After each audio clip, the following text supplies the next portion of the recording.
right, everybody, welcome back to Security Matters with the Coffee Squad.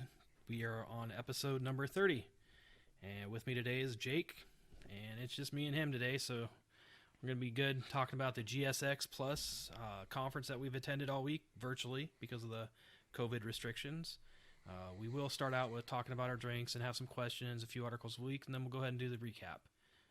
So, just you and I, man. It seems a little lonely, you know? Like, we've had so many guests on, an amazing guests, right? Like, I'd say the last few weeks, like, yeah, Mike Irwin, Danny Nichols, Andy Hughes. I mean, we've had some really, really awesome guests. So, yeah. Hey, you're stuck with Will and I this week. So. yeah, definitely had some big hitters, so you're going to be, back to the old standby. Yeah. So, but yeah, GSX, I mean, what a great conference. A little different this year, right? Because like you said, it was online due to COVID. But I thought ASIS did a wonderful job putting that thing on and, kind of switching in just a few months' time from, I think the dilemma was, do we just cancel it or we try to turn it online? And I thought they did a good job. But we'll jump into that, I think, a little further on into this conversation. So overall, I was pleased. I think you were as well, and others I've talked to. Yep, definitely. So, yeah. What are you drinking?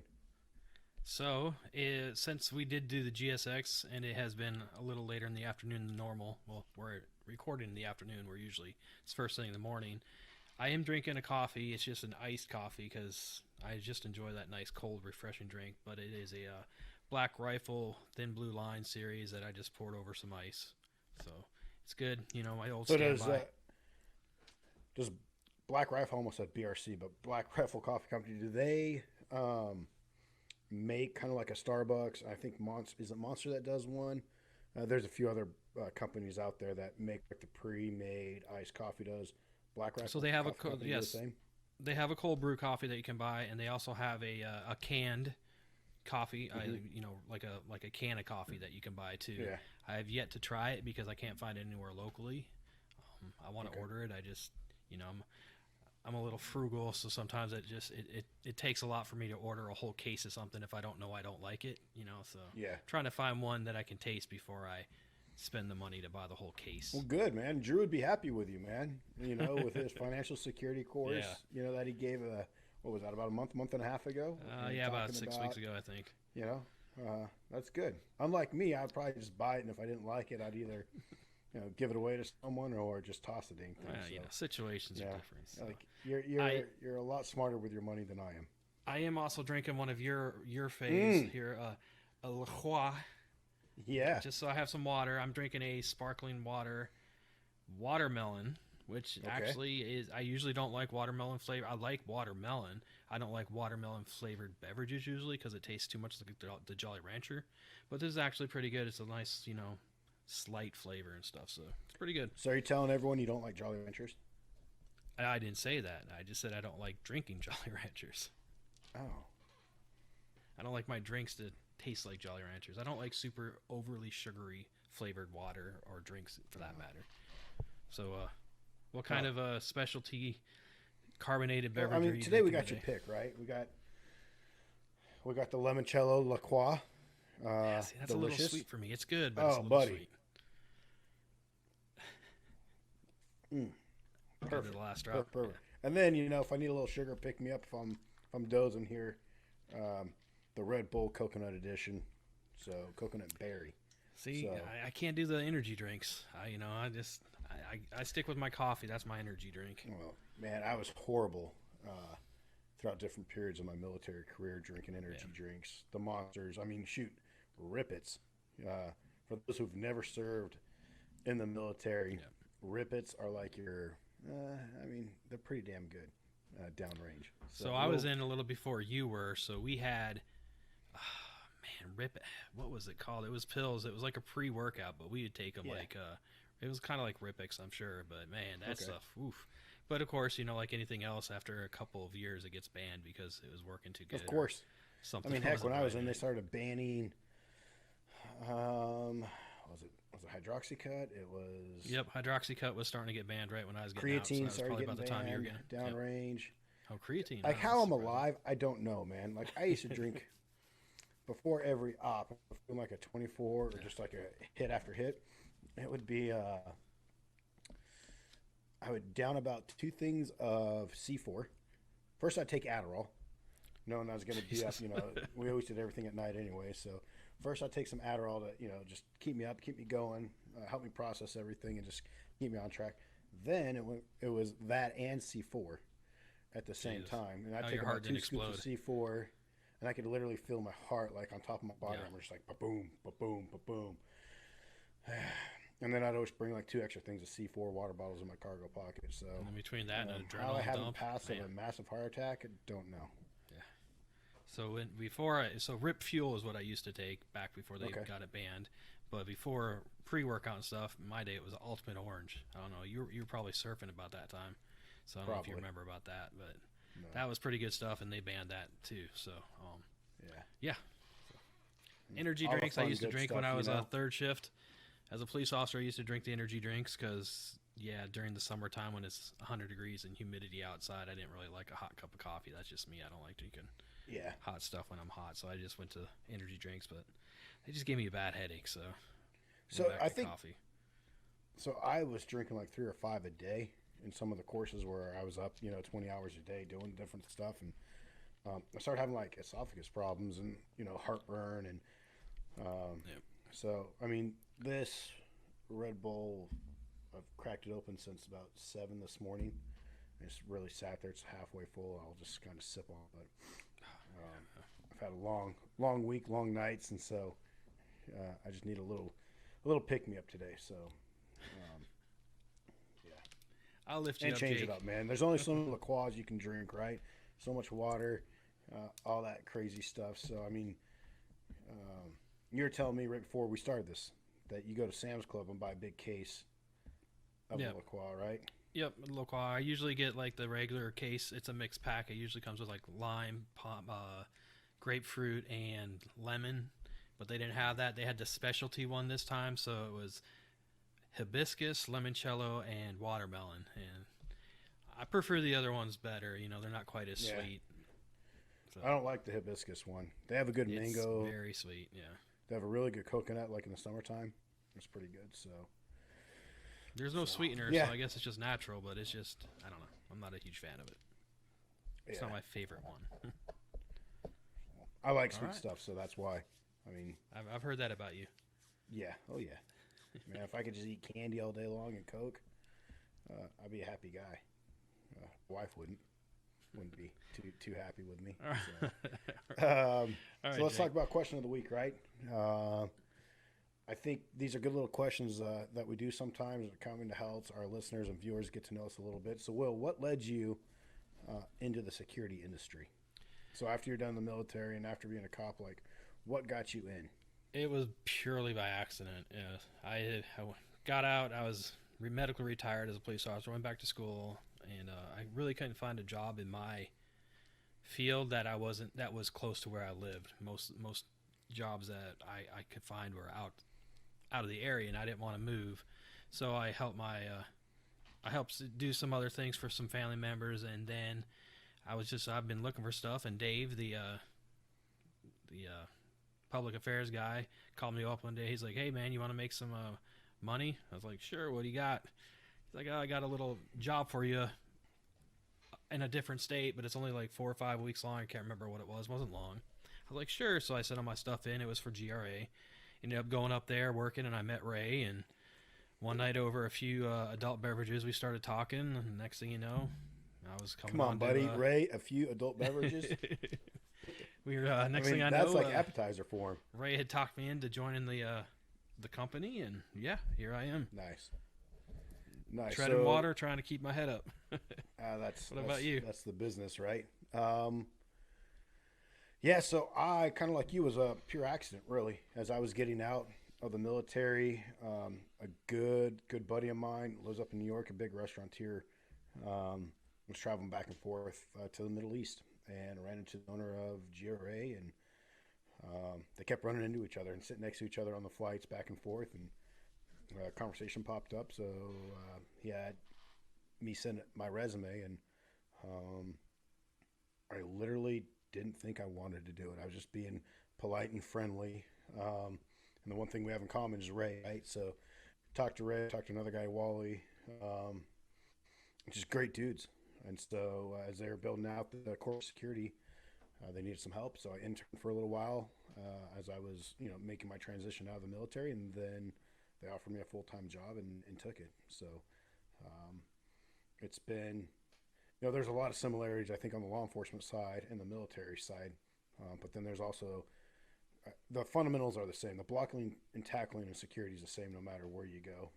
It's how you apply it on the public sector, and so that's been, I'd say, the biggest learning curve. And then all the different technologies that are out there. We had them in the military, and sometimes those are the units that we work for that help create some of these things. But all the different ones, and it's different. It's a little different depending on where you worked in the military. So yeah, it's been great. It's been fun. Not every day's been a blast, like it with every job. But I'd say the people that we work with is amazing, and the Definitely. clientele that we have is pretty awesome. So I think that's what brought me back into it, was the clientele and Ray and the group of guys that we work with. So I feel pretty lucky. I wish, we talk about COVID, and I think every business is in this a little bit. Mm-hmm. There's a lot of stuff that's kind of put on hold. And as a small company, Yep. that's the stuff that, that you worry about. But luckily enough, we have a good enough reputation. We have enough, clientele and everything going that it's there. It's just not where I want to see the company Yep. right I now. totally. So, Yeah.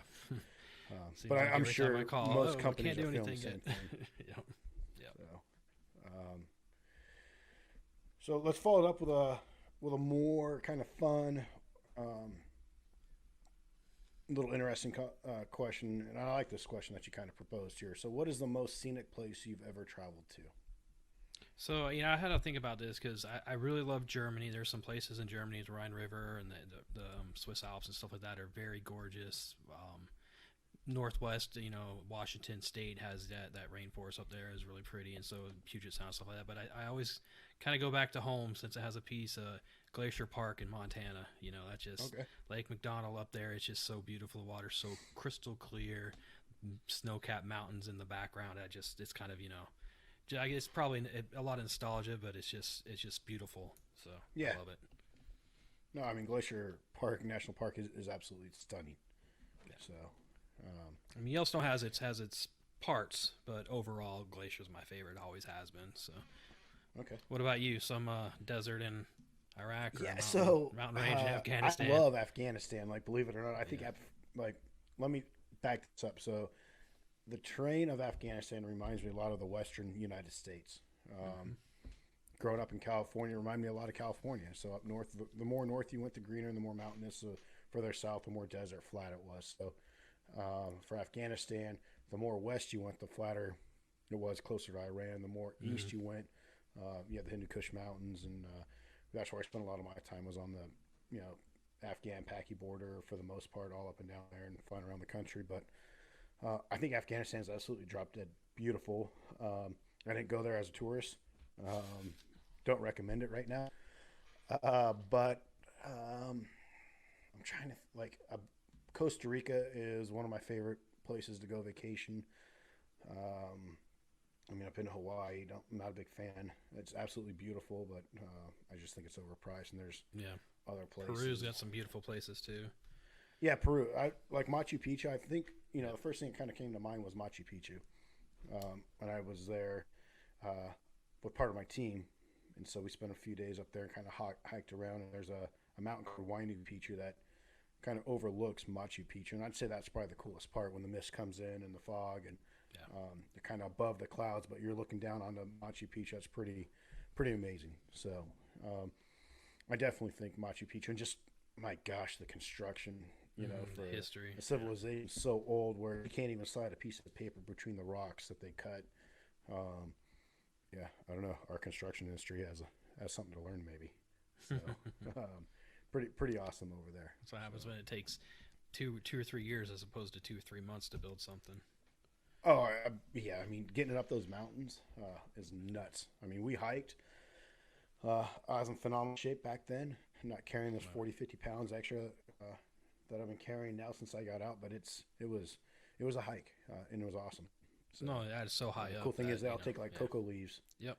um, to help with the altitude sickness. So that Chew was on the pretty cocoa interesting. leaves or So, the cocoa tea. yeah, and a Yeah. little chew on them. I guess it opens up your oxygen in your blood and everything else. So Yep. pretty interesting. So with that, we're kind of talking about traveling around the world and everything. So let's jump into some articles of the week, and then let's jump into this topic here. So, Okay. what do you got for this week, man?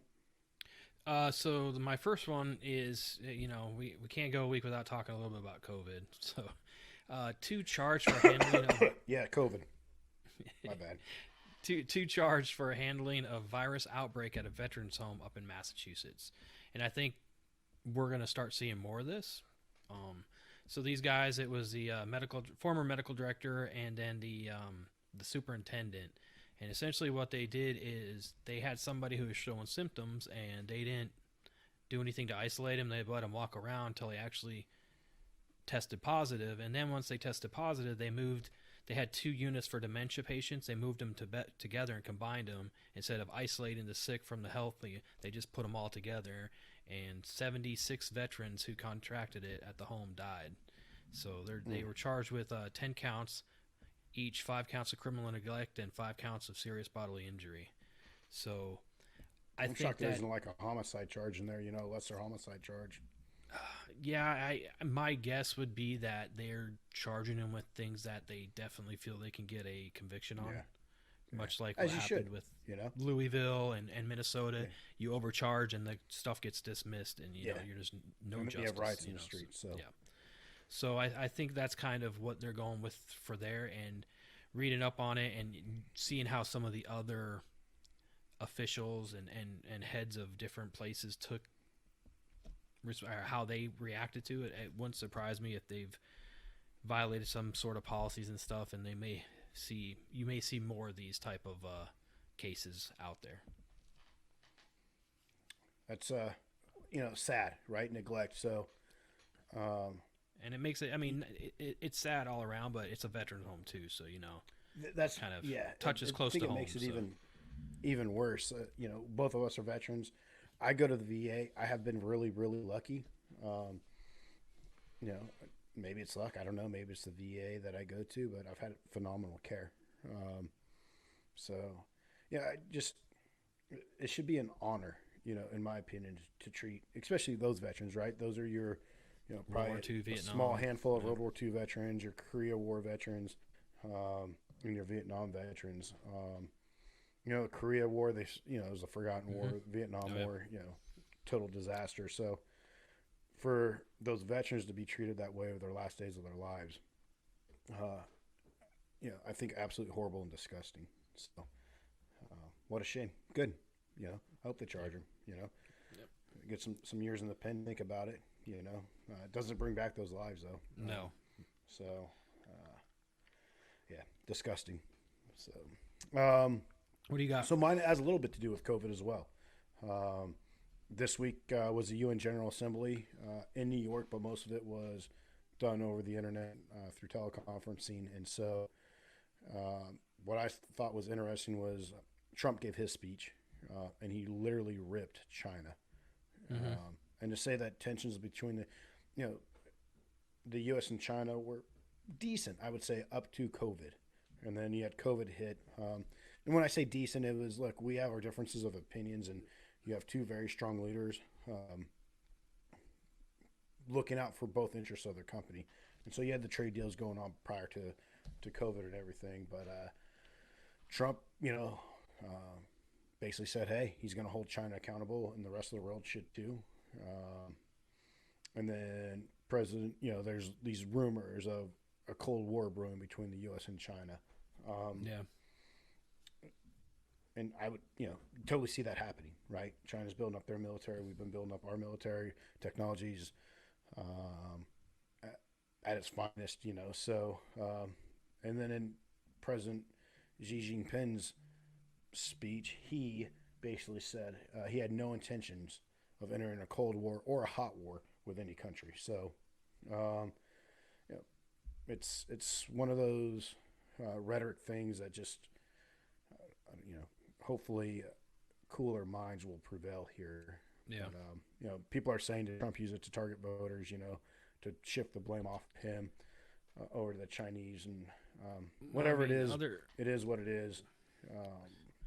But you could say that, but other European, and I think it was Germany that I spoke about a month ago, had sent the bill to China for all the COVID cases that they've been dealing with, and I'm sure they're India just kicked them out. Kicked out. We're not the only ones. Australia. Yep. Australia is doing something with TikTok, right? They're and looking at banning TikTok as well because of the Chinese. So I mean, it's not just the U.S. that's kind of has this issue with China. They were over in Europe.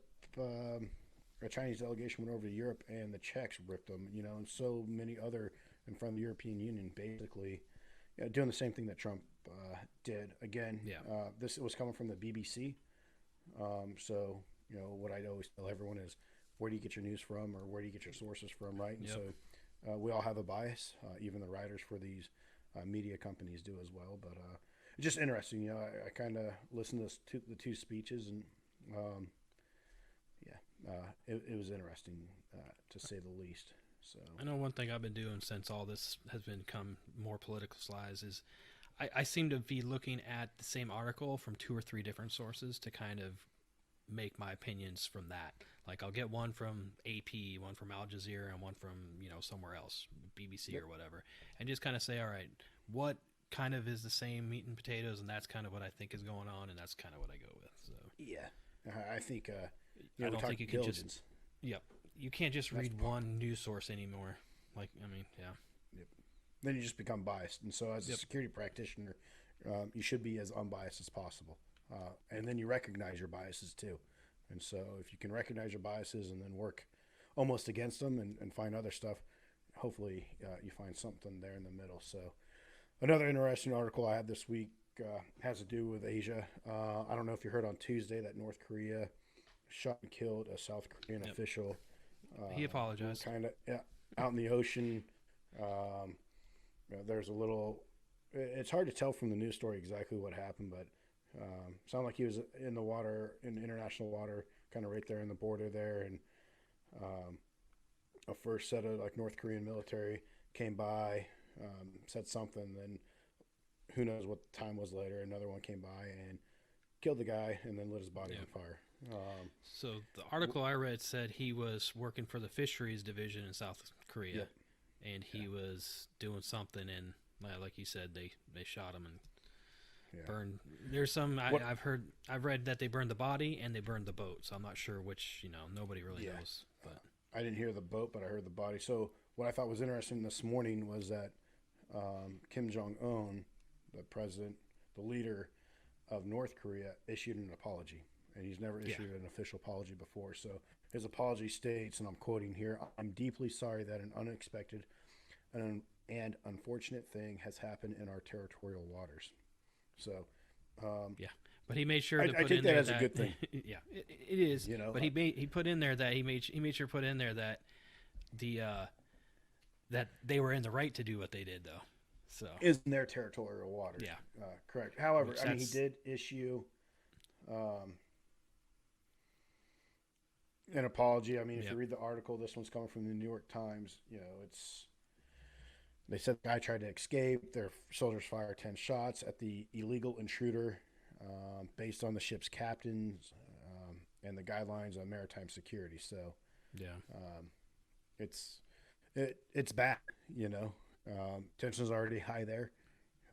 So it's bad. Luckily, again, I think he issued an apology, which is huge. And hopefully, I'd say South Korea and Japan also this week had a conversation, the two leaders there, the new leader of Japan, and, they're working towards an inner peace between them and kind of looking at how to work together with the U.S. on North Korea. So, hopefully something good come out of it. I mean, craziness happening all over the world.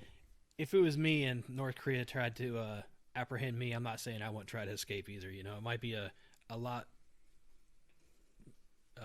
what's the word, humane death to be shot than to go to one of their internment camps or whatever you call them over there. So be caught as a spy, especially as an American over there. Exactly. I mean, look what happened to Warnberger, a student, Yep. So, Yeah, but you got another article this week? yeah, I do. I mean, who goes to North Korea for vacation? But whatever. So yeah, so another one I read was they're talking about the witness mandate on some of these mail-in voters in key states, and North Carolina is one of them. Wisconsin, another one that's kind of in the swing states. They're having a lot of issue because they have certain rules you have to follow, and one of the rules is they need to have a witness sign their ballot envelope, and a lot of people aren't doing that, and so they're having piles of votes that aren't being counted because they don't have a witness sign them. So they're starting to talk about how this may be an avenue for voter fraud or issues after the vote. So it's just something that I found it interesting that they have all these rules, and they're saying, oh well, people don't know how to follow the rules. I mean, if you don't know how to follow the rules, then go vote. But whatever. I just Yeah, I think this whole election cycle this year, I mean, they're always, I would say, you look over the last 10, 15 years, it's been contentious to say the least. This year, with the new mail-in voting and the way states are counting them, I think some states have 3 days after the election to count the votes still.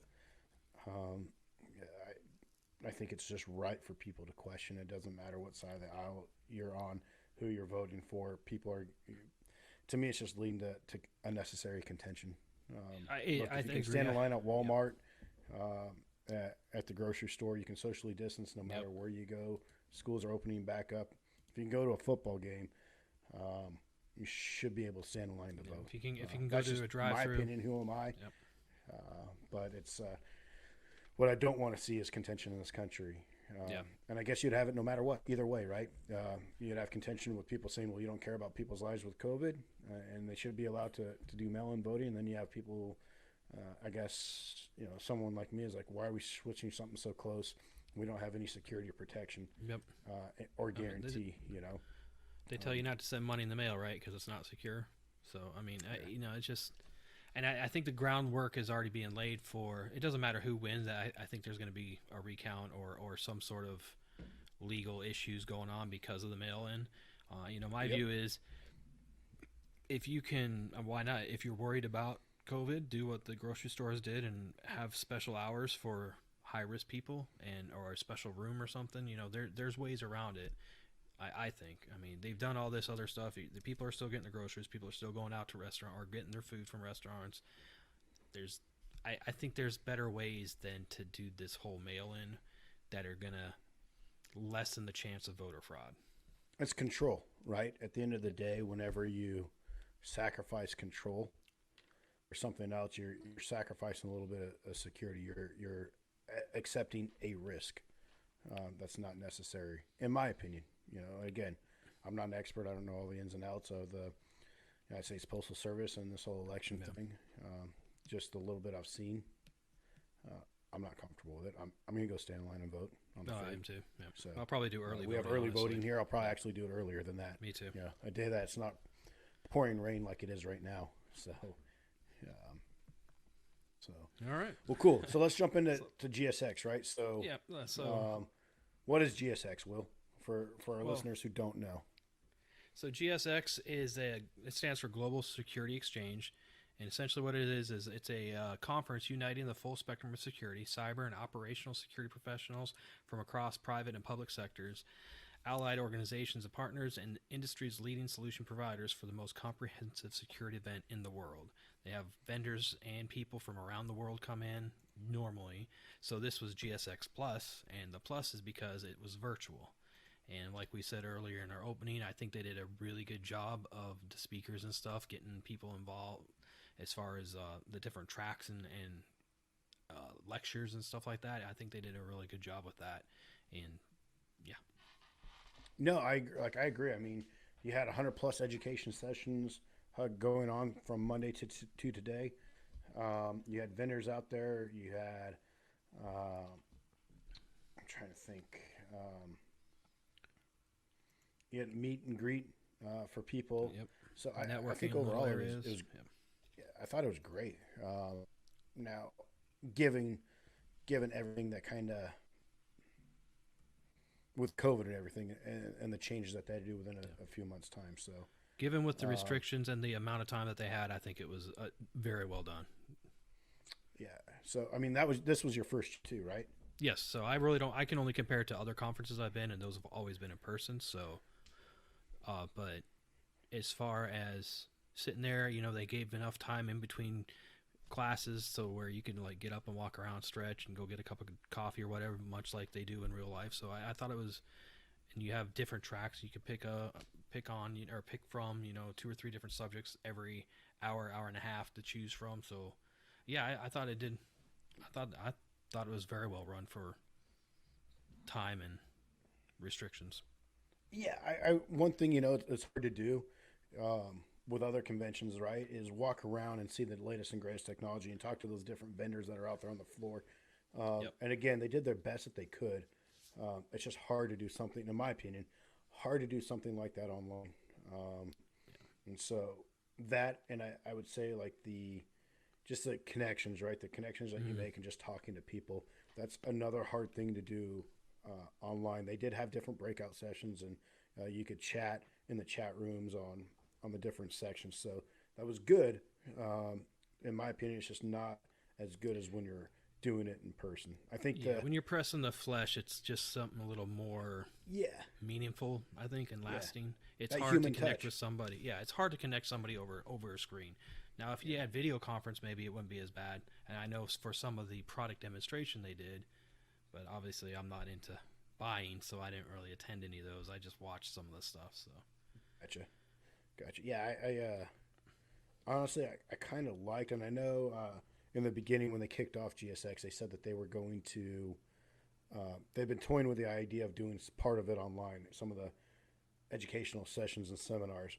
And I'd say, hey, that's a sustain, for next year, is yeah, to do some of them online. And what I loved is that, let's say I know we came across this a bunch, right? We're like, hey, Will, what are you going to today? You sent me your schedule for the week, and I was like, okay, I'm going to try to make mine off of yours and not do the same ones. mm-hmm. But I know there's times that we both want to attend the same class or course as another one that was happening at the same time, and you could go back and you could download the notes, right, Yep. with the speakers and the presenters' email information. So that was really helpful and beneficial. And And what's you good can about go the back, I GS? think, Yeah, through today, right, and download actually, all of them. if you have the all access pass, which is what we do, I believe, you can actually go up to December 31st and watch any lecture. You can watch one over again, or if you missed one, you can go and you can actually watch the lecture. So I actually watched one this morning during one of my, I had like an hour break between, and so I actually watched one yesterday that I missed. So that Awesome. was kind of Yeah, nice. so I That think way that's you don't great. miss any of them. Yeah, so that's a big sustain, in my opinion. And Yep. again, you can't do anything about your vendors and doing that. I think the vendors that showed up were phenomenal. I didn't interact with a lot of them. I kind of perused through online and looking Yep. at more of your access control type stuff and stuff that pertains more to the physical security side of the house. But and I'll tell you what, there, um, being a former military guy and listening to McChrystal speak on leadership on Wednesday. Um, Reminded me a lot of having Mike Irwin on, right? Yeah. Just Yeah, I down and did. dirty, Yep. simple, to the point. Um, great. He's just a great presenter, storyteller. Um, I thought it was flawless. I thought it was really amazing. So wouldn't expect anything less from the guy. Stellar career in the military and what he's done, absolutely phenomenal. But it was an absolutely amazing uh, talk on leadership and you know having the guys out in front, your worker bees kind of in front, and then the decision makers in the back, and crossing that bridge between the two, and how you go from a worker bee and kind of work your way back, but you never forget, you know, your worker bees up front. So um, I I, thought that I was definitely enjoyed his. I think he was one of my favorite keynote speakers. Yeah, it's a bit a tie up between him and Max Brooks. I don't know if you heard okay. him this morning or not. So, I did, I so did. okay. So I'll get into that. So, what was your favorite topic and speaker? So, speaker was obviously McChrystal, right? Yeah, that wasn't. It was on security, but it's more, in my opinion, on leadership. Yep. And I just, it's just good to hear a former commander talk.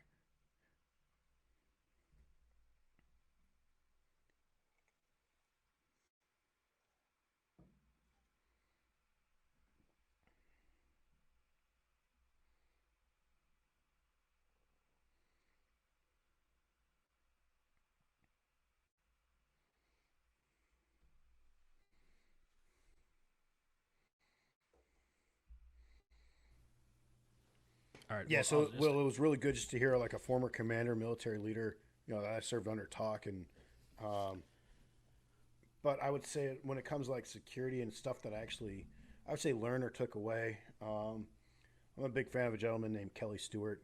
I went to two of his courses or classes. One was case studies on modern risk assessment. He was on a panel with John Murphy, Mark Lex, and George McCloskey, and it was just kind of reiterated some of the basics and the way that they do risk assessments, and um, really, they were talking to the audience on how to develop an effective risk management and assessment program that's valued within either your organization or the organization that you're consulting for, and the proven practices and methods used to that, and then how to integrate that risk assessment into the company's business process, Mm-hmm. and then kind of building like a solid business case for your objectives that you need done to address the cost. At the end of the day, a lot of, I'd say, the biggest issue is the money when it comes to security, and so they brought up a lot of really good points. So for our listeners who didn't go to that, definitely recommend go back, and I think that was on day one on Monday, Yeah. that they gave this. I want to say is in the afternoon. So it was just really good, kind of reiterating stuff that we do, and then looking at a process that hey, how can we be better? And if you're in the security industry and you're never asking yourself like, how can I be better? I think it's time for you to hang up the hat. So really good program that they put on for Monday. And I'd say the second one again was Kelly Stewart and another gentleman, Jeff. I'm going to butcher his name, Slotnick.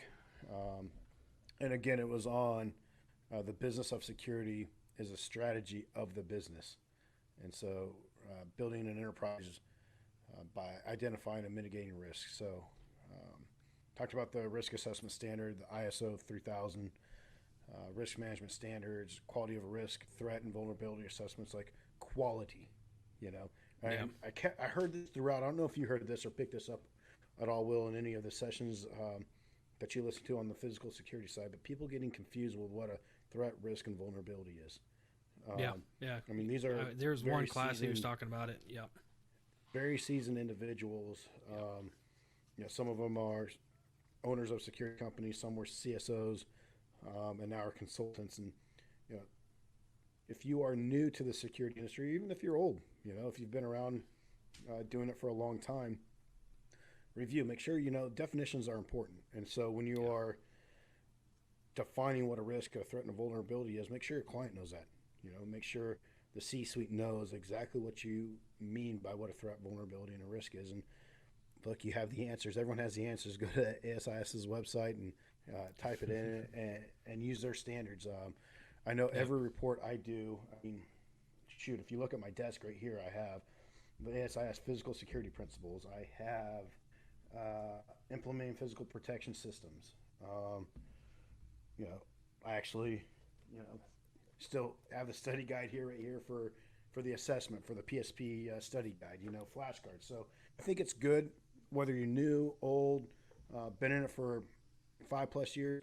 Review this stuff. The basics never go away, and just make sure your clients know those definitions, and more importantly, those Yep. definitions. So. Yep. Um, so yeah, and I think for me those were the two big takeaways, just due to my role in this company. With Freedom Consulting here, of when I'm talking to the CEOs and I'm, hey, this is what a risk assessment costs and this is why. And then it's not just doing the risk assessments, but it's the follow on. I've done plenty of risk assessments where they just kind of sat there and collected dust on the shelf, and we've done the Word document, 60 to 100 pages. We've done the PowerPoint real brief for the C-suite executives to know with the costing and everything there. However, our goal, I think the goal for me, I would almost kind of put this to all security professionals, that report's good, but how do you make it? How do you have them influence them to make those changes? And so you got to give them something, even if it's small. Let's say it's, just replacing light bulbs of lights that are out on their exterior. making those small changes or stop the tailgating going through, um, to tighten down your access control. So just small little changes and those big changes and letting them know the costs and identifying them and giving them a risk level for it. So let me jump off. Let me hear from you. What what did you learn? What was your I'd say what was your favorite and maybe next in line there? Because I know you looked at something totally different than me. Yeah, so my favorite topic I think was it was actually countermeasures to protect intellectual property and trade secrets, and so that's obviously going to be part of your security assessment stuff like that. And I've never really been to a class on that. I've read stuff, but I've actually never been to any site of any type of class or anything like that. And it's interesting to me how much time actually goes into the countermeasures and stuff like that. You see the movies, they just wave the wand around and stuff like that. And it was interesting to me to see, yeah, no, it's not one of those you walk in, spend 10 minutes and you're out. It takes days if you do it correctly for some places. And are you talking about like technical surveillance countermeasures, that kind of stuff? Like the bug sweeps TSCM. and TCM, TSCM. So all that stuff. And it was interesting to me see, Hollywood perception versus reality. Obviously I've never done any of it for us because we do, other people have that, and it was just, to me, that was interesting because all the other classes I've been to, I've had some sort of training or at least some cross training on it, and this I really hadn't, other than reading and seeing things on TV, and that to me was really interesting. And there's levels to that as well. Yeah. Look, that equipment for just doing TSCM costs roughly a little over $100,000. And that equipment's always changing to keep up with the threat out there as well. So it's not like you buy it once and it's good for 5-10 years. No, it's kind of like your security system, right? And your access control system. Are you going to buy a camera? We all change our cell phones about every probably somewhere between the 2 and 4 year mark. I would say is the average. I don't know the exact statistics and numbers on that, but just a wild guess is something like that. So your TSCM sweeps and all that technology, security technology in general, you have to keep up with, and the training that goes along with that. So I know in the military, I saw that happen a few times at some of the places I was at, and the detailed, methodology and the preciseness that they do is pretty awesome. Well, technology is advancing so fast right now that it's honestly, sometimes it's hard to keep up, especially when you do have to spend hundreds of thousands of dollars for equipment, and then 2 years down the road it's obsolete, so it was interesting. Yeah, then the training. And the train, and then the legalities of it through different states and countries and stuff like that. They didn't get into that. It's just like, hey, make sure you know the law before you start doing type stuff, like, so it was interesting to me. Yeah, I couldn't imagine flying over to somewhere in Asia or some other countries that, they may be somewhat friendly, but not super friendly. And can you imagine going through customs with all those boxes and everything? Mm-hmm. Like, what is this for? You better have a pretty good story as to why you're bringing that stuff in the country. I know guys fly across here in the U.S. all the time. No issues, but that's the U.S., right? Well, even different states have different laws as far as like recording and stuff like that. And obviously, if stuff's in there, usually it's not there. It's not supposed to be there, so they don't really care about the laws. But there's different laws for eavesdropping equipment and stuff like that. So even statewide.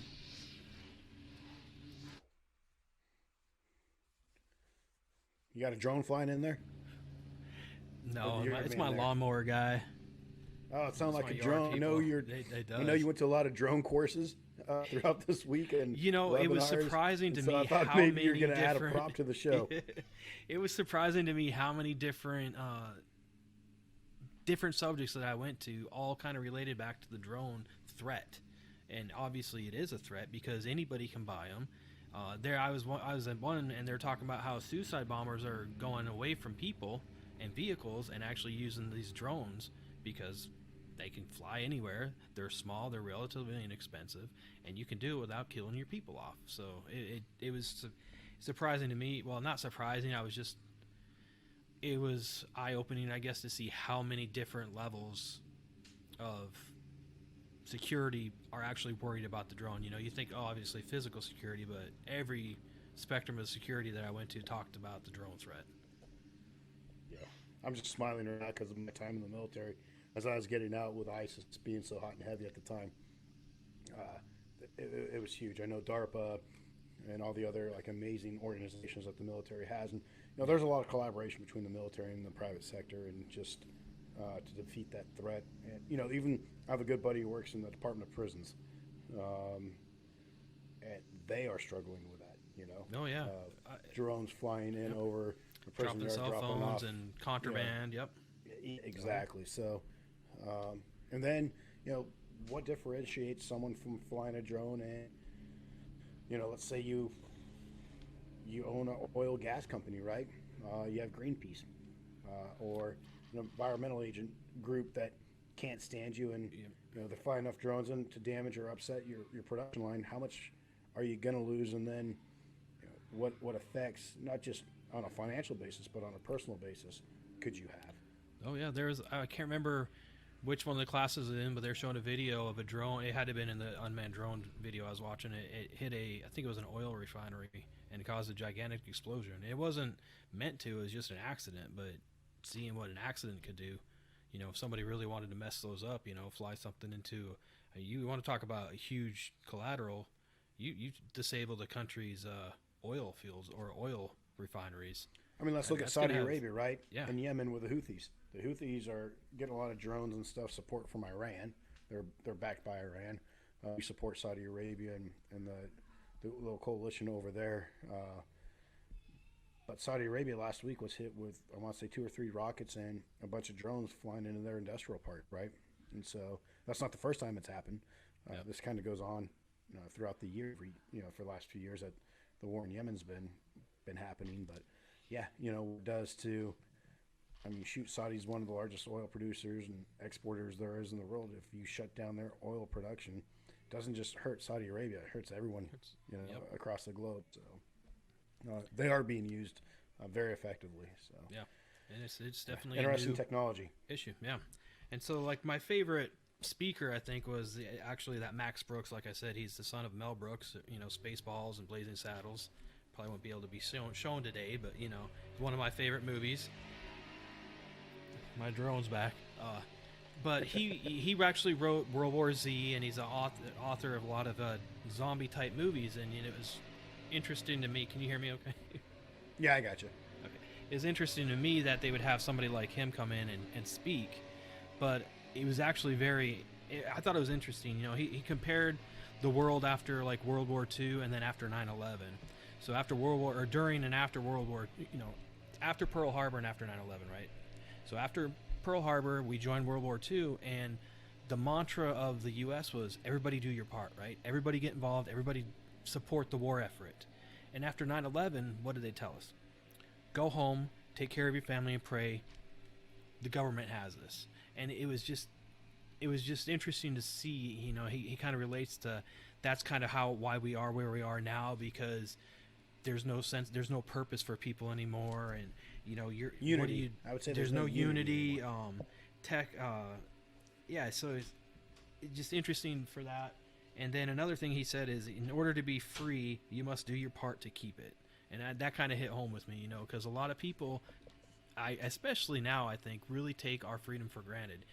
You've obviously been to other countries. I've been to a few other countries, not as bad off as yours, but I've been to third world countries and countries that aren't as free as the U.S., and I definitely don't take freedom for granted, and I know you don't either. And I think that a lot of people do.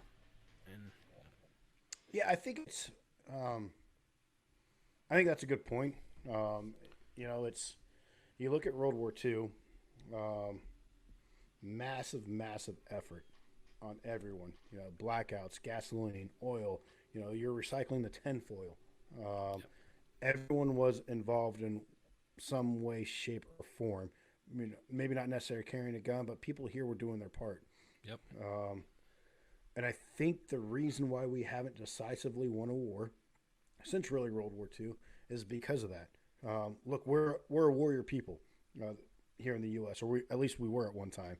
We're still at war 19 years later, fighting the global war on terror.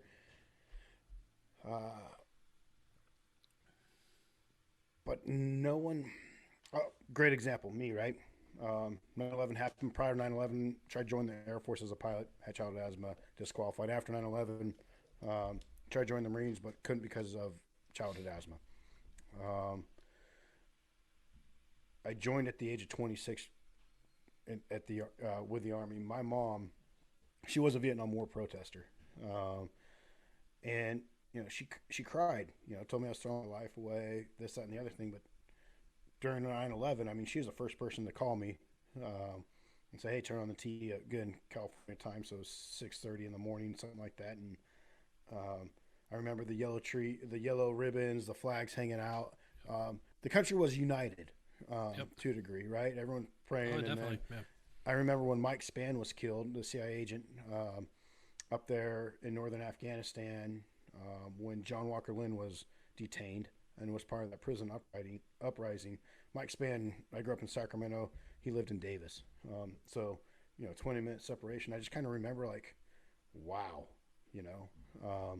this is real. And then it went away. We went to war with Iraq. Whether you agree, disagree now, like everyone can play Monday morning quarterback. But we went there, and then you saw the divide in this country, and it's only gotten worse and worse and worse. And so, what's it going to take? What's it going to take for us to get back together? Or almost, I don't want to sound like a doomsday, but are we almost done?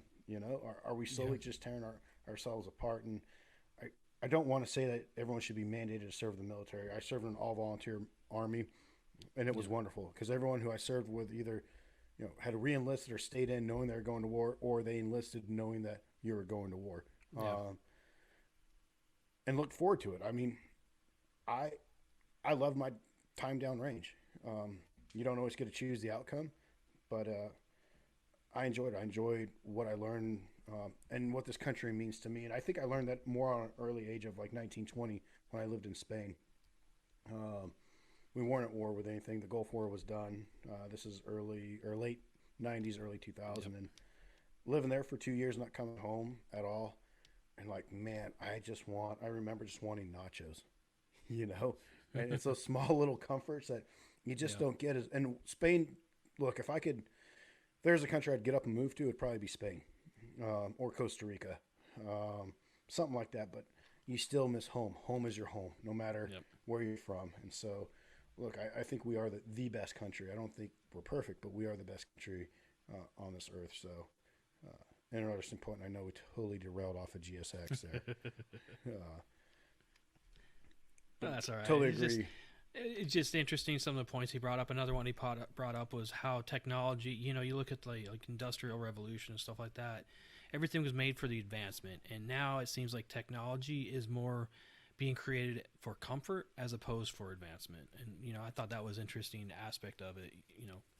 I don't necessarily agree 100% with it, but the mass technology I do think is being more created for faster, easier, better type stuff is for our comfort, as opposed to medical or scientific advancements. So I don't know. I kind of disagree with that, Will.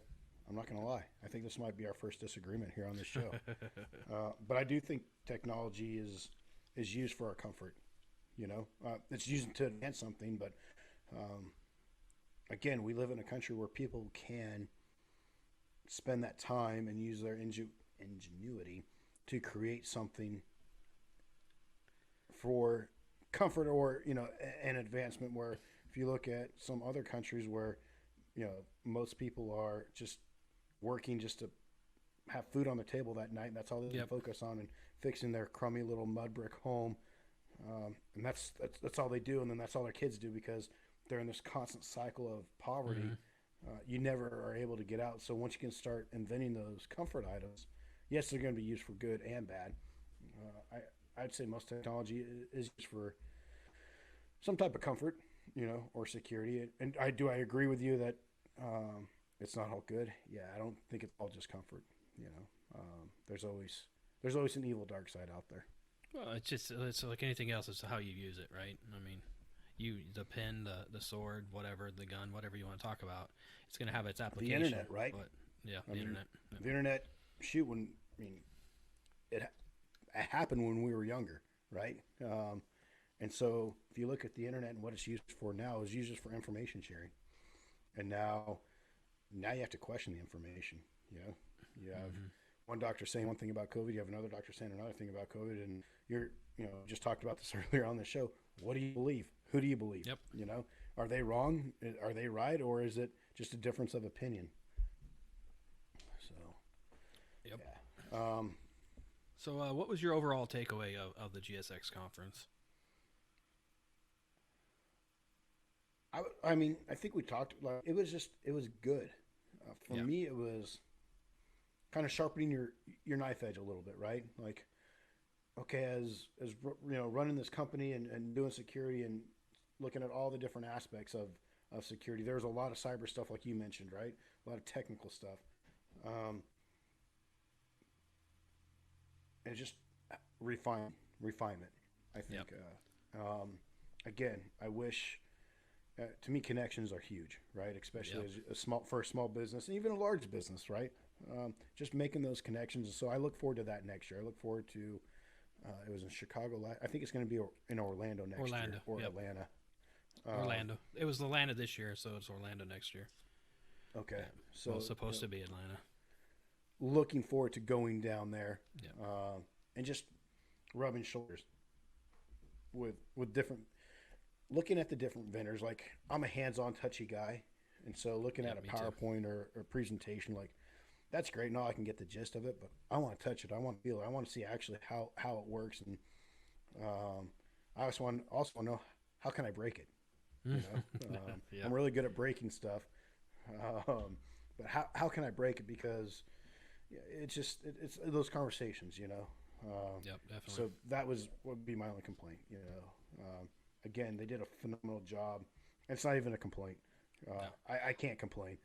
With what they had to this do, I year. think they did a great job. Even with the virtual networking sessions, I know you and I both tried to start some conversations, but it's hard to start a conversation when you can't put the name to the face. At least for me, if I can't see you, it's hard for me. I'm definitely more of a facial than the name person, so I want to see your face. I want to look in your eyes. So it was hard for me to network, and I think inherently, as security professionals, we're kind of close to the vest when it comes to stuff. So, I think that without having that physical interaction, it's a little more difficult to get out there. As far as the overall experience, yeah, well, I don't think so, but okay. No, I like with other people, like Yeah. like, hey, what do you guys do? Like, I try to be open with, hey, this is how we do it, because I want to learn from them, and hopefully they learn from me. Yeah. I think I learned that from Joe LaSorsa. Yeah. Don't be that closed off guy, like, oh, I'm not sharing anything with you. I'm if they saying succeed, more. It makes me succeed. I'm saying more when you're in a network session, when you're trying to talk to somebody online and you can't really see who they are, what they're doing, and stuff like that. To me, that's hard. If I can't see if you're reacting to me talking to you, it's hard for me to kind of get involved with somebody. Did you ever do online dating? I can neither confirm or deny. No, Okay. I haven't. I mean, it was we had chat room. What was it? The AOL chat Hot or rooms, I not? think. No, I never did that. It was the AOL chat rooms back in the day, but no, we didn't. I didn't do any online dating. It's hard, right? It's just hard to I can carry on a imagine. conversation with someone you can't see and you don't know, and it's body language, right? That's that body language of like, is this guy just blowing smoke up my butt, or does he really mean it? And you can tell that in their body language. Are they genuinely interested in you, or are they just there to talk to you to pass the time? But So I think we had a good kind of nice little recap about GSX Plus and the whole virtual thing. Anything you want to add? No, I think again, great job to everyone at ASIS for setting this up, and the GSX and all the presenters. Like really, there wasn't really one that I can think of off the top of my head. Seminar that I went to was like, this sucked. These guys don't know what they're talking about. This is garbage. So I would say the ones I went to is I gained something out of it, and so I appreciate that, and I appreciate everyone presenting and spending their time. It's an all volunteer organization, which is great, except for your executive leadership there that does need to get paid. But for a volunteer organization, it's great to see our regional VP there from our area and our region and our chapter there. So it's just good to see, Yep. and then the international community as well. So yeah. Yeah. So appreciate you guys listening. Don't forget we did do our YouTube channel. Just go onto YouTube and search Security Matters with the Coffee Squad. Go and subscribe and like us. Let us know what you think. Give us any feedback or recommendations you have. Same thing. Go to www.coffeesquadpodcast.com or search Security Matters with the Coffee Squad on your favorite podcast platform. Go ahead and subscribe, and that way you get it downloaded every week. You don't have to worry about trying to find it. You can give us a like and follow on Facebook at Coffee Squad Podcast, or you go on Instagram at security_matters_podcast. Leave comments, share, and we will talk to you next week. I mean, for our listeners and viewers out there, if you want to hear something, or let's talk about something, we will. I know we had something about access control, and we have that scheduled for in November to talk about that. So if there's something that kind of piques your interest, look at it piques mine as well. So we'll either research it and have a good conversation on that. So we have good up and coming topics coming up here. Intelligence analysts, phishing and smishing. Look, Halloween's coming up. A good little Halloween safety security thing. Airport travel security, that kind of stuff with the holidays coming up. So, Will, thank you for getting these topics up and getting us running. And it's been fun. I can't believe we've already done 30 of these. Already. Like just yesterday, we were being prodded and forced, whipped, and chained to our desk to do this. So, yeah, and now I actually I enjoy it. I enjoy these conversations. I think it makes when you're a student, you're a student, and you learn so X amount. When you're a teacher, you learn so much more. So I'm not saying I'm teaching anyone here, but these just kind of help reiterate the basics of security that I would say. So absolutely awesome. Well, hey everyone, have a great week. Thanks for joining us, and we'll talk to you next week. All right, see you next week. All right, bye.